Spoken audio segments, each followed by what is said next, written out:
Shalom teman Tuhan. Selamat pagi. Selamat kita beribadah pada minggu kelima ini. Sebelum kita masuk dalam ibadah, terlebih dahulu kita berdoa. Bapa dalam surga, di dalam nama Yesus Kristus, Tuhan Juru Selamat kami yang hidup, kami berdoa. Engkaulah yang menjadi tempat penghiburan, Engkaulah tempat kekuatan dan sukacita bagi kami. Tangan Tuhanlah yang membuat kami kuat.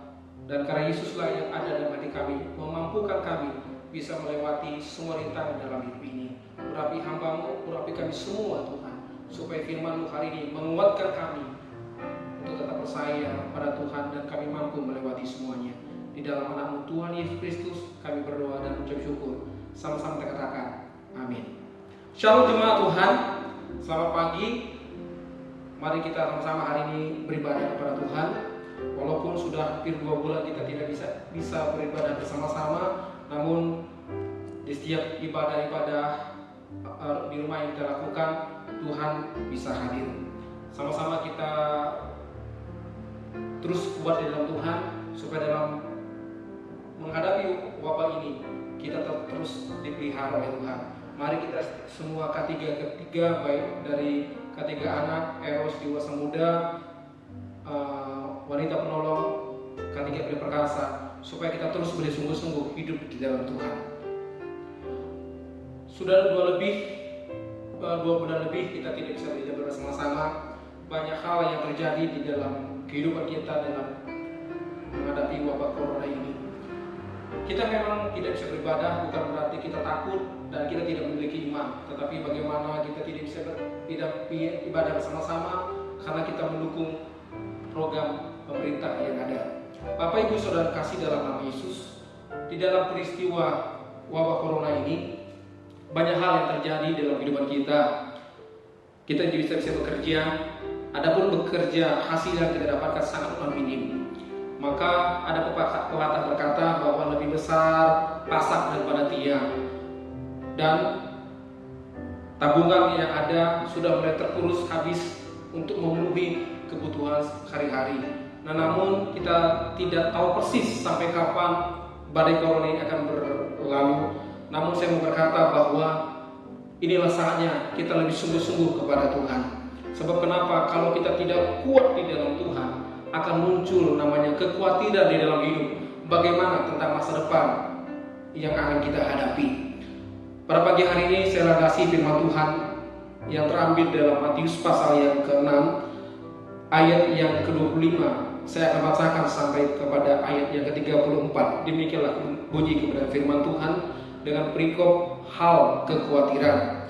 Karena itu aku berkata kepadamu, janganlah khawatir akan hidupmu, akan apa yang hendak kamu makan atau minum, dan janganlah khawatir pula akan tubuhmu, akan apa yang hendak kamu pakai.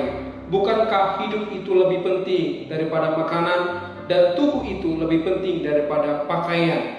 Pandanglah burung-burung di langit yang tidak menabur dan tidak menuai dan tidak mengumpulkan bekal dalam lumbung, namun diberi makan oleh Bapamu yang di surga. Bukankah kamu jauh melebihi burung-burung itu? Siapakah di antara kamu yang karena kekhawatirannya dapat menambah sehasta saja pada jalan hidupnya? Dan mengapa kamu khawatir akan pakaian? Perhatikanlah bunga bakung di ladang yang tumbuh tanpa bekerja dan tanpa memintal. Namun aku berkata kepadamu, Salomo dalam segala kemegahannya pun tidak berpakaian seindah salah satu dari bunga itu.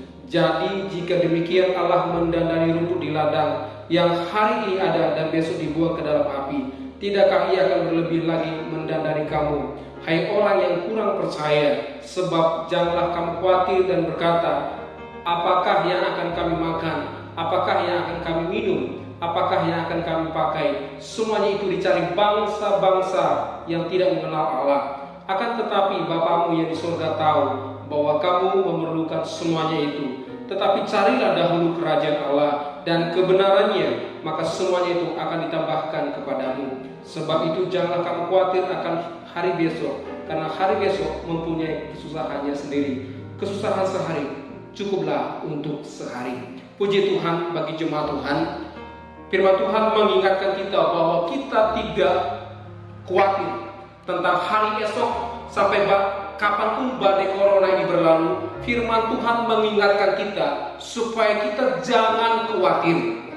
Yesus berbicara ini adalah supaya menguatkan kita sebagai umat Tuhan, supaya kita tidak khawatir. Kalau seorang sakit, pergi ke dokter, dan dokter berkata, penyakitmu tidak apa-apa. Kenapa dokter berkata demikian? Karena dia tahu dan bisa menganalisa penyakit apa yang kita derita. Oleh sebab itu, yang berbicara tentang kepada kita adalah Yesus Kristus. Dia berkata, jangan khawatir, karena dia tahu apa yang terbaik bagi kita, dan dia sanggup untuk menyelesaikan persoalan kita. Dasar itulah yang membuat kita jemaat Tuhan tidak khawatir dalam menghadapi apapun. Saya mau berkata bagi kita semuanya, jangan khawatir.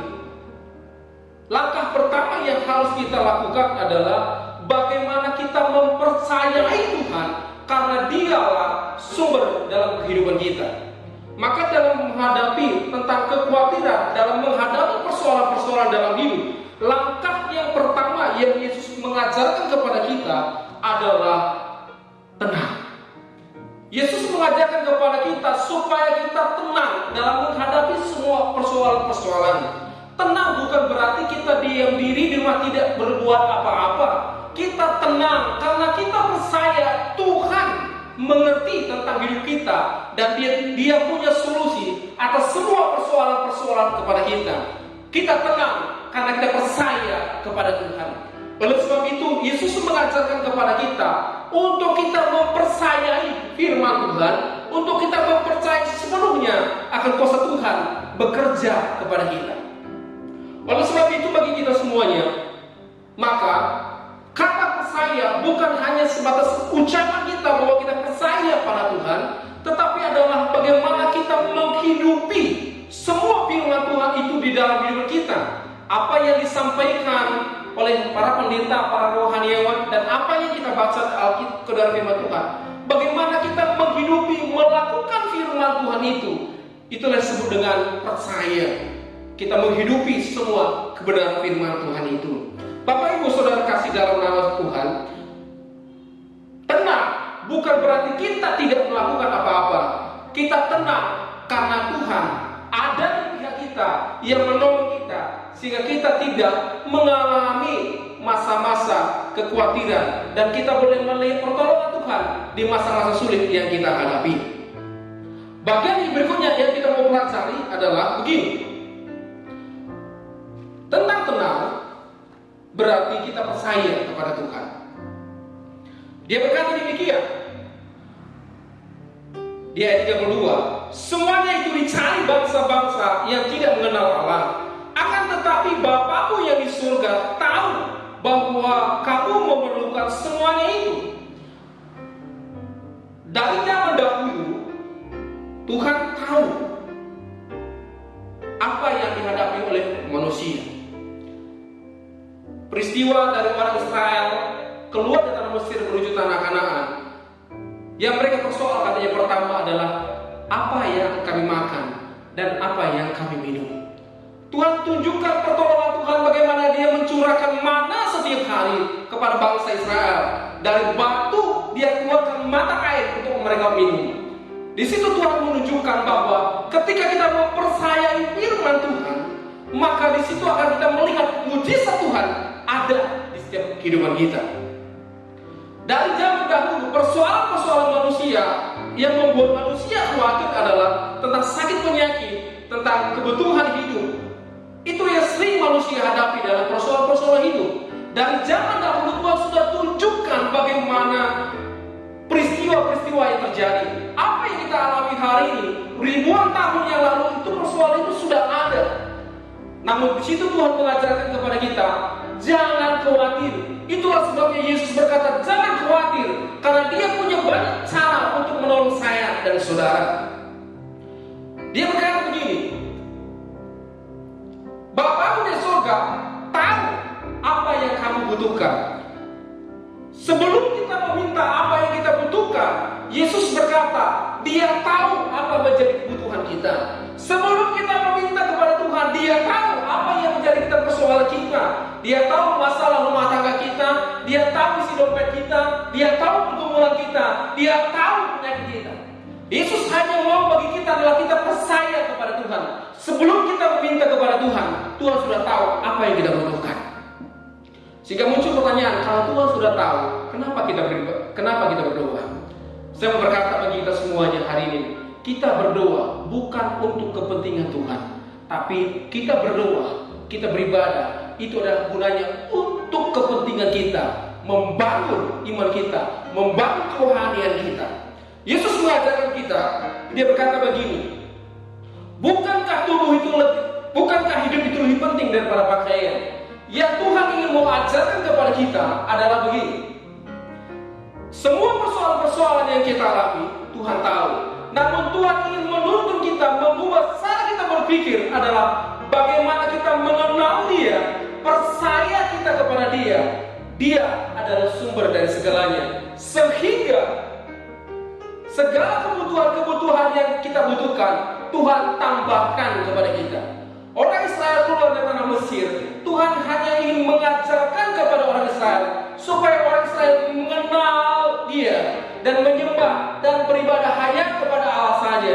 Segala kebutuhan orang Israel Tuhan cukupkan selama 40 tahun di padang gurun. Tuhan pelihara mereka, sekalipun banyak pemberontakan, sekalipun mereka banyak bersungguh-sungguh, namun tetap dipelihara oleh Tuhan kepada bangsa Israel. Maka bagi kita semuanya hari ini adalah, apapun menjadi pergumulanmu, sebelum engkau meminta, Tuhan sudah tahu apa yang kau butuhkan. Yang Tuhan mau ajarkan kepada kita adalah percaya kepada Tuhan. Bahkan yang berikutnya Dia berkata demikian, tetapi carilah dahulu kerajaan Allah dan kebenarannya, maka semuanya akan ditambahkan kepadamu. Dalam peristiwa persoalan yang kita alami hari ini adalah Tuhan mengajarkan carilah dahulu kerajaan Allah dan kebenarannya. Apa yang dimaksudkan dalam konteks ini tentang mencari kerajaan Allah dan kebenarannya? Saya mau katakan bagi kita semuanya hari ini adalah kerajaan Allah berbicara tentang kesepakatan suami dan istri dalam rumah tangga. Masa sulit seperti ini yang kita alami adalah, ambillah sebuah kesepakatan bersama dengan pasangan kita. Langkah apa yang harus kita lakukan dalam menghadapi masalah-masalah sedemikian? Firman Tuhan berkata, di mana 2 orang berkumpul dengan sepakat, maka akan Tuhan hadir. Kesepakatan suami dan istri akan menentukan Tuhan hadir, dan di situ ada mujizat Tuhan. Mari setiap keluarga, lepaskan ego kita hari ini, rendahkan hati kita, ambillah kesepakatan bersama dengan pasangan kita. Mari kita bersama-sama merendahkan hati. Keputusan apa yang kita ambil hari ini, milikilah kesepakatan itu. Milikilah kesepakatan itu bersama dengan pasangan kita, supaya apa yang kita programkan, apa yang kita gumuli, apa yang kita rindukan, boleh Tuhan bukakan jalan dalam setiap persoalan yang kita alami. Jemaat Tuhan, inilah waktunya bagi setiap keluarga memiliki kesepakatan dalam rumah tangga. Inilah waktunya bagi suami dan istri memulihkan segala sesuatunya, supaya kerajaan Allah turun di setiap rumah tangga kita. Ini yang saya sampaikan bagi kita semuanya hari ini dalam hal hadapi hal kekhawatiran. Jangan takut karena kita percaya kepada Tuhan. Kedua adalah milikilah kesepakatan bersama setiap keluarga, sehingga apa yang kita gumuli Tuhan hadir dan menjawabnya. Tuhan berkati kita semuanya. Mari kita berdoa. Bapa di dalam surga, di dalam nama Yesus Kristus, hamba-Mu sudah selesai menyampaikan kebenaran firman-Mu. Namun hamba-Mu rindu agar setiap keluarga boleh Tuhan pulihkan, karena di situ ada kesepakatan, ada damai sejahtera, ada sukacita, sehingga apapun yang digumuli oleh jemaat-Mu, apapun persoalan yang dialami oleh jemaat-Mu, baik dalam pekerjaan mereka, kebutuhan ekonomi mereka, bahkan persoalan rumah tangga mereka hadapi, Tuhan, damai sejahtera-Mu turunlah bagi setiap rumah tangga, sehingga ada kemenangan, ada sukacita terjadi. Terima kasih Bapa di dalam surga. Kuatkan setiap kami, kuatkan setiap jemaat-Mu dalam menghadapi corona ini Tuhan, supaya kami boleh tetap kuat dan percaya Allah sumber perlindungan, tempat perlindungan kami yang aman. Di dalam anak-Mu Tuhan Yesus Kristus kami berdoa dan mengucap syukur. Haleluya. Amin. Terima kasih buat Gembala atas kepercayaan yang diberikan saya dapat menyampaikan kebenaran Tuhan. Terima kasih buat para penatua dan rekan hamba Tuhan, dan bagi jemaat Tuhan, mari kita sama-sama lebih sungguh-sungguh di hadapan Tuhan. Mari kita belajar meresponi apa yang disampaikan oleh setiap para pengkhotbah.